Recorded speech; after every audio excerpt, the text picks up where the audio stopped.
আসসালামু আলাইকুম। আমি নাসরিন। আজকে যে সমস্যাটি নিয়ে কথা বলবো সেটা হলো মুখের ঘা। মুখের ঘা সাধারণত vitamin B 12, zinc, folic acid এবং রক্ত স্বল্পতা, আবার কোনো কোনো সময় গালে কামড় লাগার কারণেও হয়ে থাকে। মুখের ঘা থেকে প্রাকৃতিক উপায়েও আমরা নিরাময় পেতে পারি, যেমন সবুজ শাকসবজি, দুগ্ধজাত খাবার, ডিম, ভিটামিন সি জাতীয় খাবার ইত্যাদি।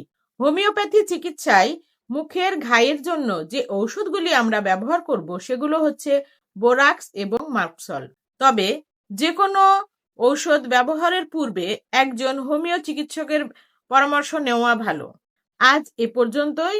যে কোনো পরামর্শের জন্য আমার সঙ্গে হোয়াটসঅ্যাপে যোগাযোগ করতে পারেন। পরবর্তীতে কোন রোগ নিয়ে জানতে চান আমাকে কমেন্ট করে জানাবেন। এরকম উপকারী ভিডিও পেতে আমাকে ফলো দিয়ে রাখুন এবং ভিডিওটি শেয়ার করুন, যাতে আপনার মাধ্যমে অনেকেই উপকৃত হতে পারে। ধন্যবাদ সবাইকে। আসসালামু আলাইকুম।